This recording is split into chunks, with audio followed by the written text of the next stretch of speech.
Mind blown.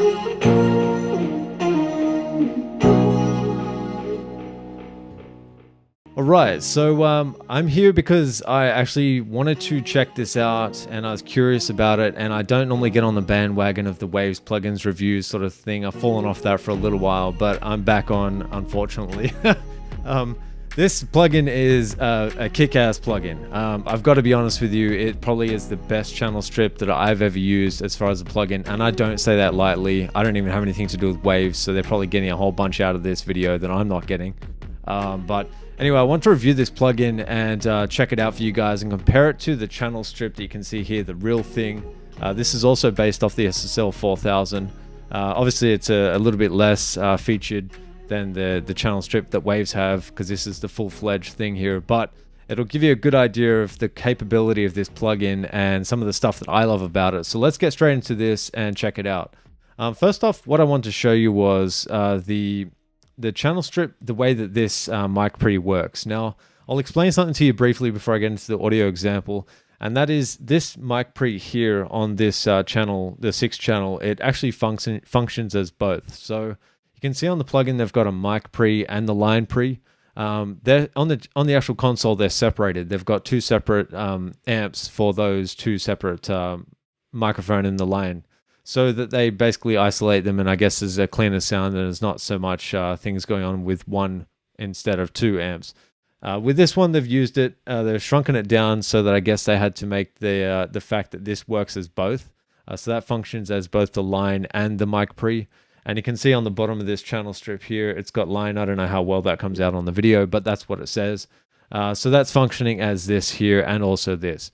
Now, the comparison I want to do here is based on the way that you can clip a console. The basis of a console, and the reason why people love working on a console, aside from the analog sound that it imparts on every single thing that it touches, is the fact that you can actually clip the pre into the console, or you can clip the line, or you can just clip it in general in certain fashions or other ways that you can't do in the digital aspect as easily, at least anyway, or as nice sounding, as pleasing to the ear.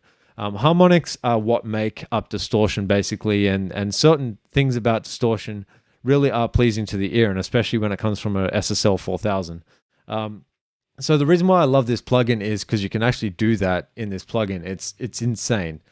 So what I wanted to do is show you the example first off in a visual sense, so you can see what I'm talking about, and then I'll give you an audio example as well. So first off, this is the original 808. I'll just mute these two here just so I don't blast your ears out when I play it.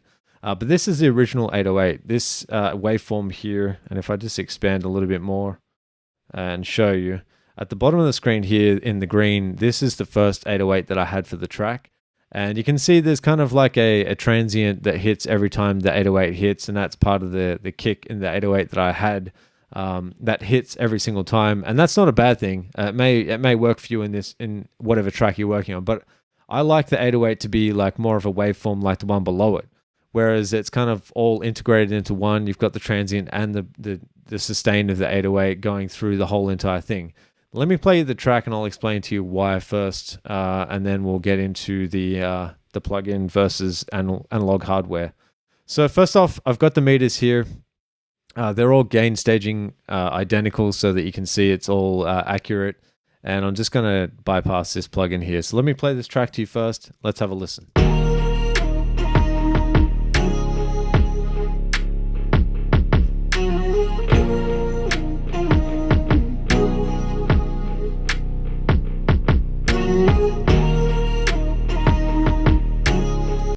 Now, the difference is with working with analog versus hardware, if you've done it at all, you'd know exactly what I'm talking about. And that's the time difference that it takes you to do stuff when you do it with analog.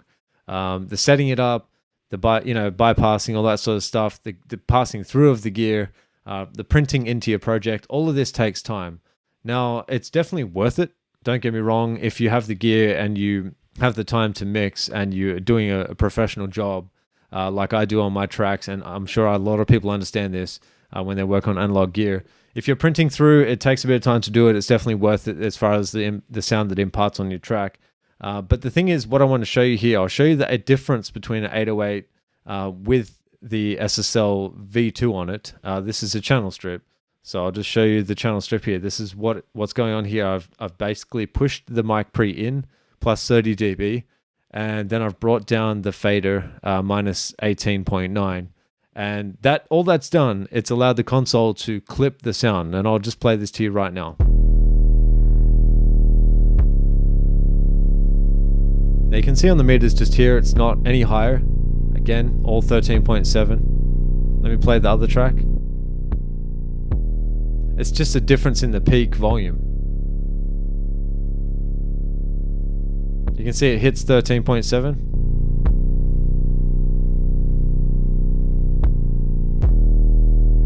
And then I've got the real thing.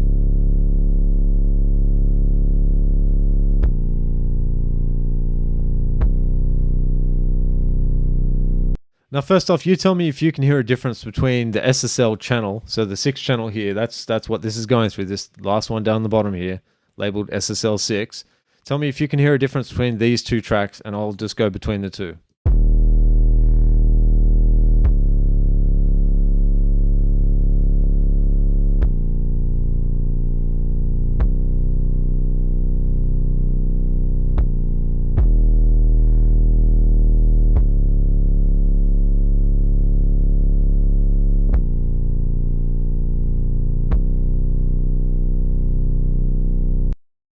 Now, as far as I'm concerned, whatever difference there is, if you don't have the money for hardware like this and you have the money to buy the plugin right now, I think it's like $29 or $30, whatever it is. I can't remember the exact price, but it's very cheap right now.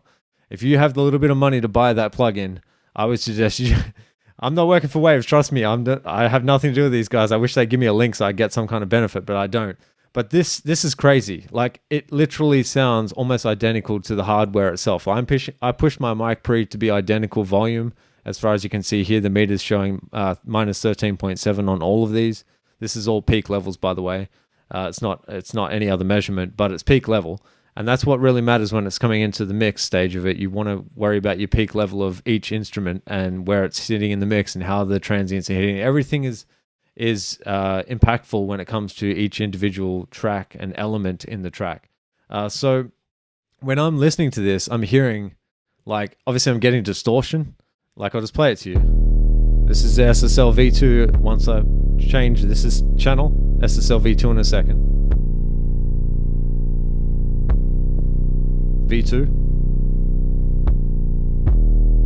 Now, let's have a listen to this in the context, because that's what really matters. What does it sound like in the context of the mix here?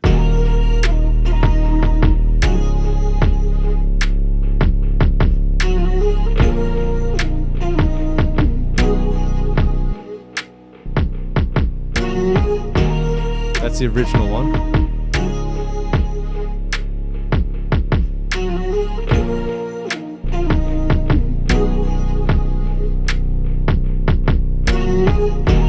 You can hear it it fills up the track. The low end feels full. It doesn't feel like it's overpowering though. It just feels like it's full and how it should be. You can do this on every single track if you wanted to, if you need extra distortion or harmonics or whatever. Like, it's crazy. It just definitely works. Like, if I get the plugin here, I sound like a crazy salesman, to be honest. It's not what I'm trying to do. It's just, I was actually blown away by the capabilities of this plugin and how well it can work. So if I just get this plugin, and I'll show you how I did it. I just move this straight away down to, say, minus 18, minus 20, because I know I'm going to push this into it. So I have the fader pulled down, and that's how you get the clipping stage done in this plugin. And I've got the kick. I'll just solo the kick. Push into it. I'll bypass the plugin just to see what levels we got. All right, I'm getting even more level with less peak volume. Let's have a listen in the mix.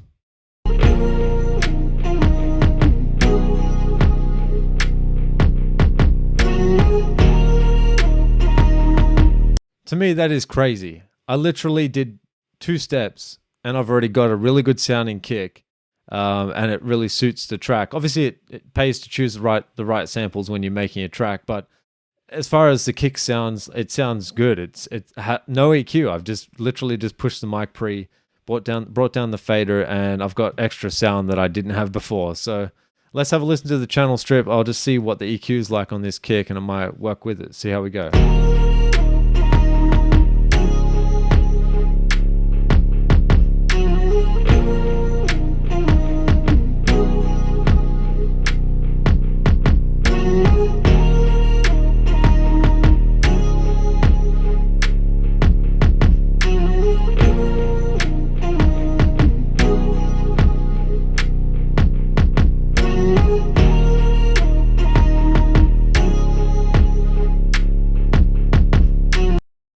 I'm loving this channel strip. Honestly, I just use the gate and it gives me a little bit more of that breathingness in the kick. It clears up some of the mix. This split thing is just giving me a bit of extra on the frequencies there. I could take that off if I needed to and just go to, say, 50 or 60. Boost it a bit more.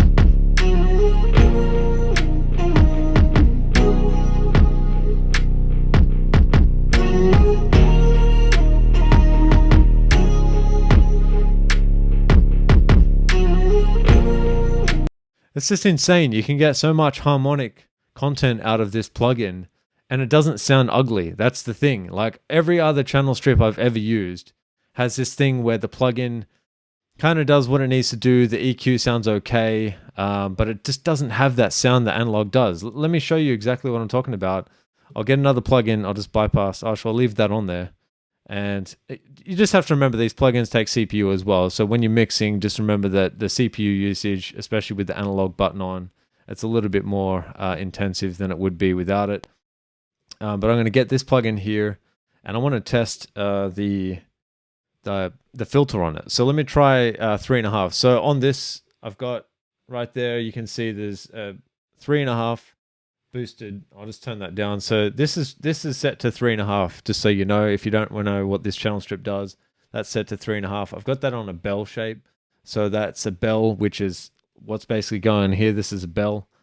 Same kind of thing. I don't know exactly the size of the bell. It might be 1.5. I don't know as far as what it looks like, but I'd have to test it out. But anyway, as far as the frequency, I've got 3.5, which is 3,500. That's what this is doing, okay? So let's try the EQ and see what the EQ sounds like versus analog and digital. This is going to be interesting. All right, so I'm going to get the sound here. This is my vocal going through a synth. Let's play that out. And I'm just going to boost this at as much as I can.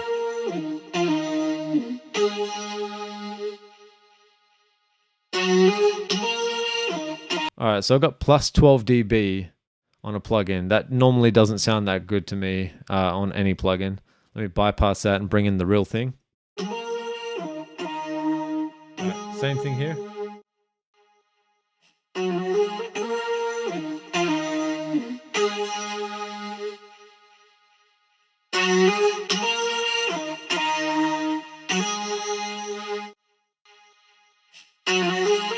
We'll take the EQ out.